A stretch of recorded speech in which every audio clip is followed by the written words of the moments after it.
आप सभी का मेरे YouTube चैनल पे बहुत बहुत स्वागत है। तो जैसा कि मैंने पिछले वीडियो में बताया था कि जो अनचम राजस्थान की एक्सपेक्टेड कट ऑफ है वो क्या रह सकती है, किस कैटेगरी की कितनी कट ऑफ रह सकती है।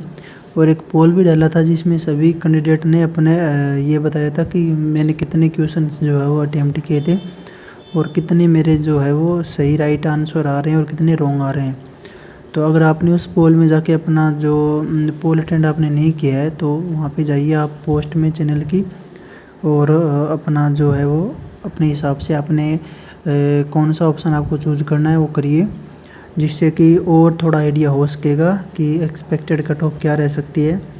और साथ ही साथ सभी का ये भी पूछ रहे हैं अभी सारे कि एनएचएम राजस्थान जो रिजल्ट है वो कब तक आएगा, किस महीने में आएगा।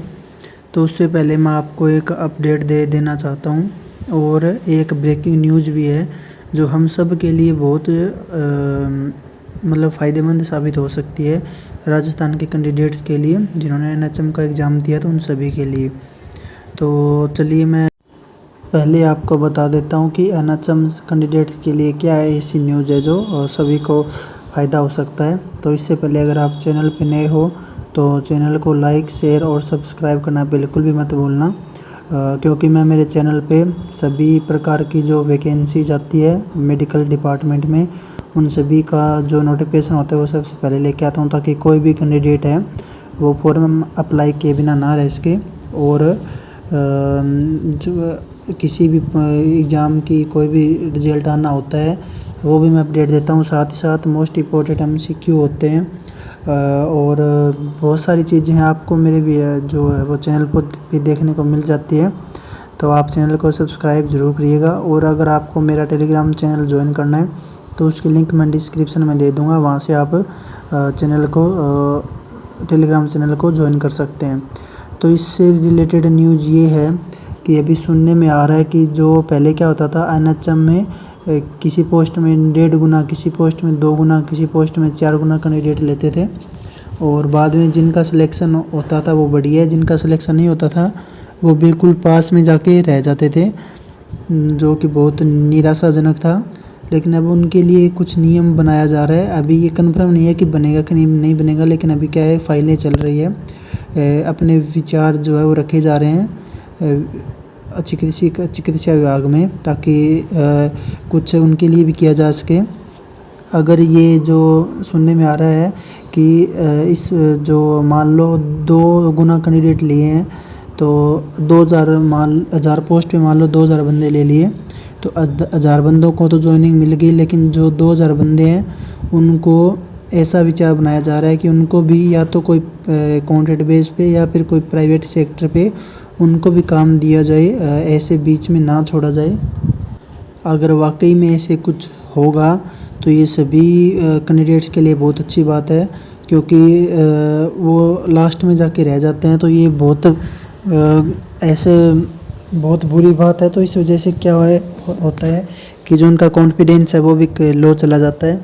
और अगर ये जो विचार बनाया जा रहा है अगर ये लागू कर दिया गया तो चिकित्सा विभाग को भी काफ़ी फ़ायदा होगा, क्योंकि उनको बार बार जो है वो भर्ती के लिए एग्ज़ाम नहीं करवाना पड़ेगा, और कैंडिडेट्स के लिए तो फ़ायदे की बात है ही। तो चलिए अब रिजल्ट की भी बात कर लेते हैं। तो जैसा कि मैंने पिछले वीडियो में बताया था रिजल्ट का, लेकिन फिर भी कुछ कैंडिडेट पूछ रहे थे कि रिजल्ट कब आएगा। तो अभी मैं बता दूं कि जो आंसर की आई थी उसमें किसी ने ऑब्जेक्शन डाला था कि ये आंसर सही था आपने गलत कर दिया, या फिर ये आंसर गलत था आपने सही बताया। तो ऐसे कोई भी ऑब्जेक्शन डाला हुआ है तो उन ऑब्जेक्शन को अभी एक्सेप्ट किया जा रहा है और उन चीज़ों को भी देखा जा रहा है, उनके ऑब्जेक्शन लिए जा रहे हैं। तो अभी मान के चलिए कि अभी उनके ऑब्जेक्शन लिए जा रहे हैं, तो कम से कम आप मान के चलो 1-1.5 महीना तो इन सब चीज़ों में लगेगा, ऑब्जेक्शन वगैरह को देखा जाएगा, फाइनल आंसर की भी जारी हो सकती है। तो अभी मानिए अभी सितंबर चल रहा है, तो इन सब चीज़ों का 1 महीना लगा के आप 15-20 दिन ऊपर भी मान सकते हो। तो मेरे हिसाब से जो टेंटेटिव डेट है एग्ज़ाम के एनएचएम एग्ज़ाम के रिजल्ट की, तब वो लास्ट अक्टूबर जो है वो रह सकती है। लास्ट अक्टूबर तक जो है वो रिजल्ट आने की मुझे पूरी संभावनाएं लग रही है। और दूसरी बात ये कि ये जो चिकित्सा विभाग में है वो क्या कर रहे हैं, वो पहले उन पोस्ट का रिजल्ट निकालते हैं जो चिकित्सा विभाग को ज़्यादा ज़रूरी होता है। जैसे मान के चलिए कि किसी मतलब सभी हॉस्पिटल्स में एएनएम की या लैब टेक्नीशियन की कमी लग रही है, तो पहले वो उसी पोस्ट की जो है रिजल्ट निकालेंगे जिनको उनकी ज़्यादा ज़रूरत है। तो अभी देखने वाली बात ये है कि पहले कौन सी पोस्ट की जो है वो आंसर की रिजल्ट कौन से पोस्ट के लिए जारी होगा पहले, उसके बाद में कौन सी के लिए होगा। ये नहीं होगा कि भी एक साथ सभी का रिजल्ट आ गया। ऐसे होना तो चाहिए, सभी का एक साथ रिजल्ट आना चाहिए, लेकिन ऐसा होता नहीं है। वो जो विभाग है वो अपने हिसाब से रिजल्ट को डिक्लेयर करते हैं अपनी ज़रूरत के हिसाब से, और जो पीछे से जो रिजल्ट बनाते हैं उनको भी उसी आधार पे चलना पड़ता है। तो देखने वाली बात होती है कि सबसे पहले किस पोस्ट के लिए जो है वो रिजल्ट जारी होता है।